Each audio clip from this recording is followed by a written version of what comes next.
Jarraian, Alba Fatuarte, EH Bilduko zinegotzia batuko zaigu, bertan daukagu da. Eguerdion, Alba. Eguerdion, Alba. Egunon. Bueno, eta gonbitea luzatu dizuegu ere, izan ere aste honetan bertan EH Bilduk, Udalberrik eta Goazen Bilbauk indarkeria matxistaren aurkako benetako konpromesua eskatu dio udal gobernuari, ez? Eta badierespen bateratua egin duzu, ez?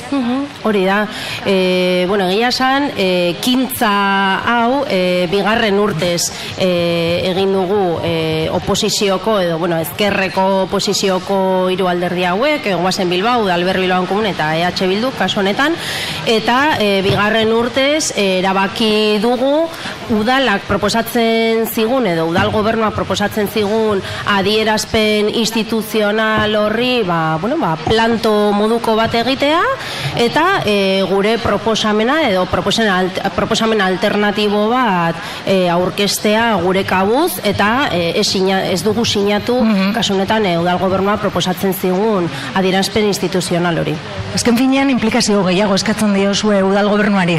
Hori da, azken finean ikusten duguna da, azaroaren 25 edo martxoa 8 bezalako data hauetan, instituzioetatik egiten dena da, egia da euren diskurtsoetan, hainbat aldarrikapen edo kontzeptu edo hitz egiteko modu, feminismotik hartutako hainbat kontzeptu barneratzen dituzte euren diskursoetan, baina gero, realitatean eta eguneroko politiketan ez dugu konpromiso hori isladatuta ikusten, bazken finean gu egunero lan egiten dugu instituzio barruan eta jakin badakigu norainokoa den euren konpromiso erreala, eta gure ustez oso txikia da edo gutxienez ez da heltzen guretzat gutxienekoa izango litzatekeen konpromiso horretara, ez da? Hizkuntza ere aipatzen duzu, nolabait hortan ere batasuna edo nolabait alako irizpide komun bat edo beharko genuk, ez da? Denok zertaz ari garen ular dezagun eta jakin dezagun, Alba. Bai, gure proposamenetako bazan, esan behar dugu adierazpen instituzional edo, proposamen alternatibo horretan egin izan dugun ariketa da, hainbat proposamen zehatz eta egingarri zazpi puntu hain zuzen ere. Hori da, eta horien artean denetadri dago, ez da? Batzuk zailagoa edo konpromiso, agian aurrekontu aldetik konpromiso handiagoa behar dutena, baina beste batzuk adibidez guztik egingarria direnak eta bakarri, borondate politikoarekin aurreratea aitezkenak. Esate baterako, Xabier zuk komentatzen zenuena, indarkeria matxista terminoa erabiltzea era normalizatu batean, ez da? Guretzat garrantzitsua da ere gauzei zer nolako izena jartzen dizkiegun eta purtsu bat saiatu nahi dugu aldentzea, orain arte genero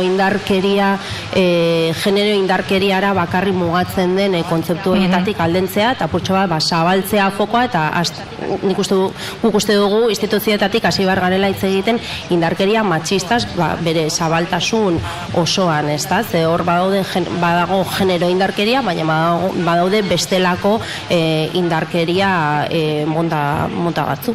Eta bestetik ere eskatzen diozu, beste mugimendu batzuek, abiatzen duen dituzten ekimenekin bat egitea, ez? Bai, mugimendu feminista, emakumeen mundu martza, lan asko egiten ari direla, ez bakarrik Bilbon, ez? Agian munduko mugimendu bat da, eta horiei erreparatzea eta bat egitea horiekin ere, ez?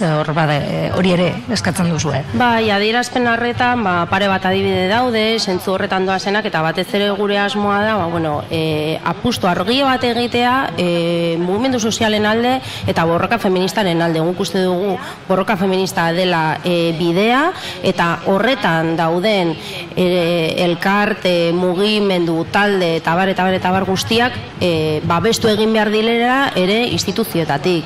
Ze gertatzen da Bilboko kasuan? Guk uste dugu Bilboko udala mugimendu feministatik oso aldenduta dagoela, ez dago inongo harremani gaur egun, udalak ez dio oso egiten mugimendu feministak mahai gainean jartzen dituen aldarrikapenei, eta horretarako 11 adibide ditugu, ez? Gogoratzen du nola duela 2 urte Aburto alkateak pleno batean esan zuen, ez dakigu zer gehiago egin emakumeen indarkeriari aurre egiteko, ezta? Horren aurrean Bilboko mugimendu feministaren erantzuna oso argia izan zen, urte horretan, uste dut hori izan zala duela 2 urte horretan bertan azaroaren 25ko manifestazioa izan zen, Bilboko udalearen atean amaitu zen eta hor utzi ziren proposamen konkretu pilo bat, esan ez dakizu zer egon, guk bai badakigu, guk badauzkagu proposamenak, eta baita ere aurrekontuetako debatean ere mugimendu feministak nolabait parte hartzea erabaki zuen eta hainbat zuzenketa aurkeztu zituen, eta bueno, ikusi dugu erantzuna zein izan den, guzti horri entzungor jarraitzen du Bilboko udalak. Alba, zure ustez nola bideratu beharko litzateke herritarron ordezkari zareten hoien eta gizarte zibiletik sortutako mugimendu hoien arteko harremanak nondik eta norantz bideratu beharko lirateke? Batez ere, nondik bideratu litezke? Nik uste dut eztabaida hau zabaldu dezakegula, parte hartze ereduari buruz hitz egiterakoan, ezta?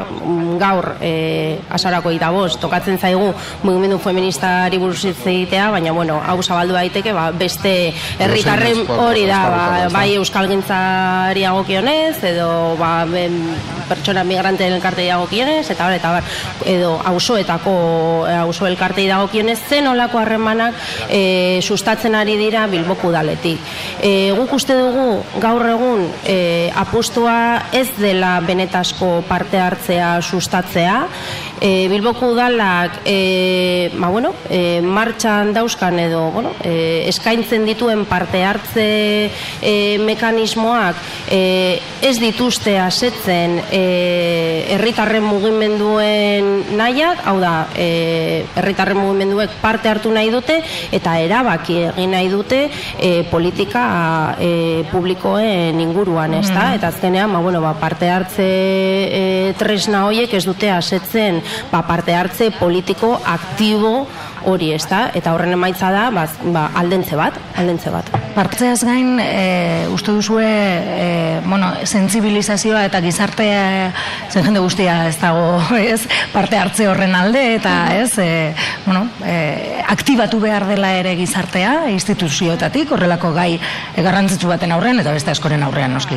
Noski, sentsibilizazioa guztiz beharrezkoa da, baina horretarako ere baliabideak jarri behar dira, ezta? Eta, orain azaroaren 25ean, udal eraikin guztietan puntu moren jartzen ditugu, diskurso politak egiten ditugu, baina gero errealitatea da, Bilbo batean esate baterako 3 egun barru udal aurrekontuak onartu egingo direla, eta aurrekontu horietan, berdintasun politikei bideratzen zaien aurrekontua ez dela, ez da aurrekontuaren 0,3 ere heltzen, ezta? 1 eskatzen duzue. Bai, hasteko modua da. Azkenean, zifra jarri behar dizkiogu eta gauzei, konpremesuei, izena bizena jarri behar dizkiogu, eta gure kasuan, pentsatu 1 lehenengo urrats bat izango litzatekela, eta hori, gaur egun hori da realitatea, ezta? 0,27 milioi eta erdi euro 541 milioiko aurrekontu batetatik, eta hori kontuan izan da udal langileak ere bai, hau da, gero benetan berdintasun politikai eta indarkeria jasaten duten emakumei arreta emateko zerbitzuek ez dituzte 800.000 euroa gainditzen. Gizartea lokartzen ari gara, beraz. Nolabait, egun bateko aldarrikapen instituzional handiak eta arranditsuak egiten ditugu, baina 294 egunean ez nahikotasunean gabiltza, ez da? Hori da, nik uste dut azken finean hau dela, hipokresia ekintza izugarri bat. Eta gu oso naskatuta gaude honekin, ez da posible eta bostean dana txapa morea soinan jartzea. Gu, desde luego, instituzio barruan gaudenean ez gaude prest horretan parte hartzeko eta dugun guztia egingo dugu egoera usalatzeko eta baita ere gure proposamenak mahaigaineratzeko eta modu propositibo batean gauzak aurrera ateratzen saiatzeko. Alba, eskerrik asko gaur ere, gurean egon izanagaitik, aurrera jarraituko dugu saioarekin, eta zuen iritzia ere jaso nahi genuen. Edo zein egunetan jasotzeko prest gaude. Bakizue gurekin kontatu dezakezuela urte osoan zehar, eta eskerrik asko saio berezia aurrera ateratzeagatik gainera gaur dakagun eguraldi kaskarroenekin, Espezialista gara horretan. Hori da, meritoa bakatzen, meritoa bakatzen. Eskerrik asko, Alba.